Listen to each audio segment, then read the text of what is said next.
menjaga agama. Lepas tu hifzul mal, menjaga harta. Kemudian hifzul nafs, menjaga diri. Kemudian hifzul nasl, menjaga keturunan. Jadi sebenarnya yang saya dah selalu sebutkan tu, jadi kalau dia keluar rumah, kalau keluar rumah hanya setakat untuk ziarah kubur, jangan. Tetapi kecuali dia keluar rumah seperti dia ada appointment dengan doktor. Dan itu pun bergantung juga appointment buat apa. Kalau hanya setakat appointment buat check up, tak. Ada appointment rutin tiap ada setengah orang, dia setiap bulan pergi ke doktor. Dia setakat hanya cek-cek gitu je, tak. Tapi dia memang penting begitu. Kalau tak, nanti akan menjejaskan kesihatan dia. Boleh jadi dia ada penyakit gula, kena appointment tu kena datang. Kalau tak, bahaya untuk kesihatan dia. Tu baru datang. Kalau pergi ziarah kubur dengan mahram dia, Ustaz? Tak boleh. Walaupun pergi keluar dengan mahram, kecuali perkara yang darurat. Jadi orang yang dalam keadaan iddah tak boleh keluar rumah kecuali dalam keadaan darurat. Darurat tu bukan darurat kata-kata kita, rasa-rasa darurat itu tak. Dia akan menjejaskan kesihatan kita, menjejaskan agama kita, menjejaskan harta kita. Ada macam hari itu jemaah saya, dia dalam keadaan iddah. Tapi sekarang ni dia tengah kena uruskan masalah tanah. Sebab mak mertua dia ni sakaratul maut. Kalau tak settlekan sekarang, nanti akan jadi masalah besar.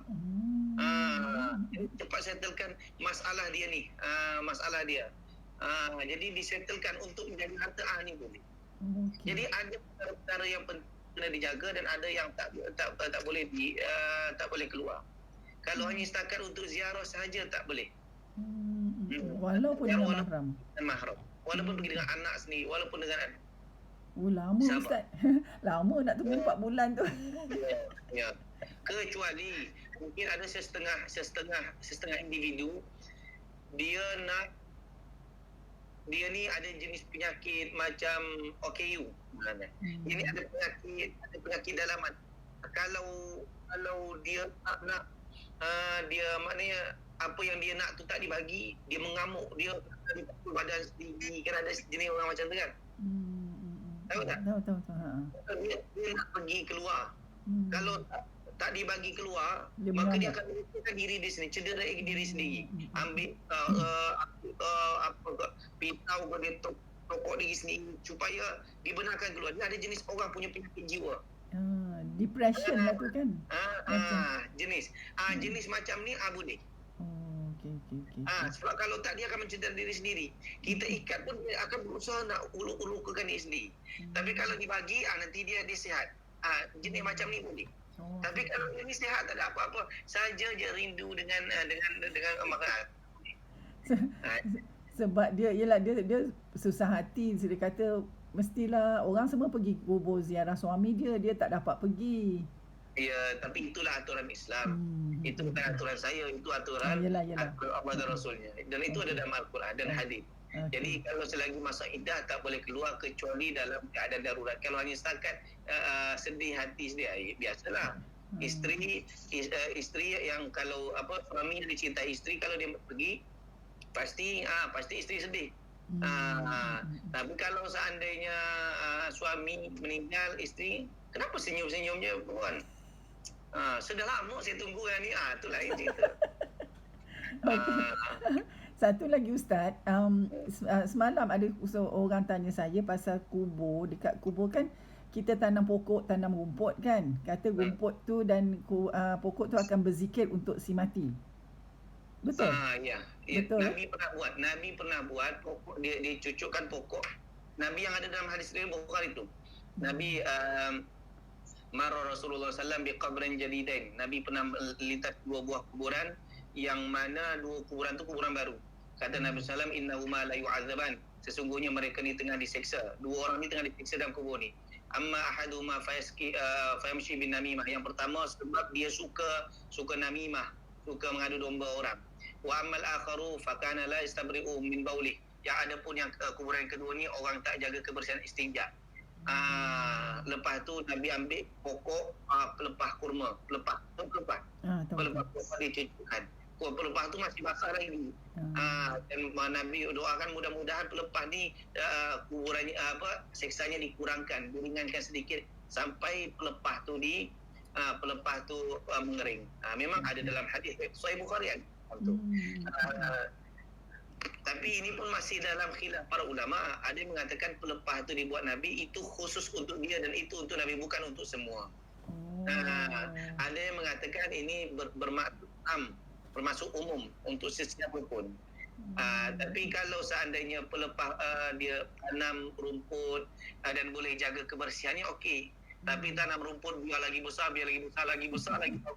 Ini tak betul tau. Lepas tu ada pula yang kata Ustaz, kalau dah tanam rumput tu kita haram mencabut rumput tu buang. Betul tu Ustaz?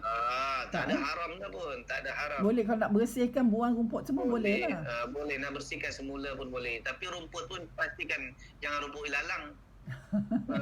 Pastikan rumput yang kecil lah. Yang maknanya rumput Cantik lah. Rumput Jepun. Rumput yang halus-halus tu. Halus tu. Pakai itu tu tak ada. Yang ilalang jangan pula. Lagi besar lagi bagus. Okey, insyaAllah. Pokok kecil je. Jangan pokok sampai. Ada pokok tahu tak yang di tepi-tepi jalan tu. Kalau ditanam dia pecah. Tahu kan? Pokok yang keluar macam ni. Macam payung. Tahu kan? Ya, tahu. Tepi jalan banyak orang pakai sekarang ni. Buat hiasan. Tak tahu apa nama pokoknya. Tapi dia cantik dia keluar macam ni. Tak boleh. Dia akan merosakkan kuburan. Okey. Lagi satu Ustaz, dia sekarang macam dekat rumah anak dia. Lepas tu rumah dia dekat sini. Boleh tak dia balik ke rumah dia? Nak balik? Dia macam mana? Dia sekarang rumah anak dia. Dekat rumah anak dia. So meninggal pun rumah anak dia. Rumah dia dekat sini di Ampang ni lah. Jadi dia boleh tak balik ke rumah dia? Boleh balik. Dah seedah ni. Boleh balik tapi jangan tinggal ke Tesco. Macam mana? Jangan tinggal seko. Boleh balik tapi jangan singgah di Tesco. Singgah Tesco shopping dulu, makan di kedai mamak ni, tengok dulu. Ini tak boleh.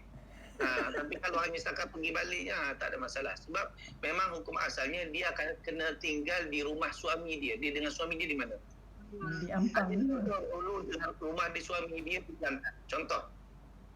Rumah dia di Kelantan. Tapi sebab anak dia di KL, jadi bapa dia dihantar sini nak pergi ke hospital Ampang atau hospital KL. Meninggal sini. Maka dikuburkan di sini. Contoh dia tak bawa Kelantan. Dan di mana si isteri akan kena balik di rumah dengan suaminya lama. Di mana Kelantan, adul di Kelantan. Tapi kalau seandainya di Kelantan tu tak ada orang, dia seorang je duduk. Kalau dia duduk, bukan akan lagi sedih. Maka dia duduk dengan anak dia. Di situ, boleh. Janji tak keluar daripada rumah. Dan itu yang ketetapan dari Allah. Terima kasih Ustaz. Jelas lah. Jelas kan? Jelas insyaAllah. Memang susah. Susah ke Ustaz? Saya memang banyak orang yang ketika meninggal suami dia susah hati kan. Biarlah kita meninggal dulu Ustaz. Biasanya orang yang memang isteri dia betul-betul cukup. Biarlah kita meninggal dulu. Biar kita meninggal dulu, tak ada masalah. Dah lama dah aku tunggu ni. Dah, ya adil lah. Dia dah meninggal dulu. Dia takkan cakap. Dalam hati dia, aku dah lama dah. Allahu Akbar. Bismillahirrahmanirrahim. Alhamdulillah.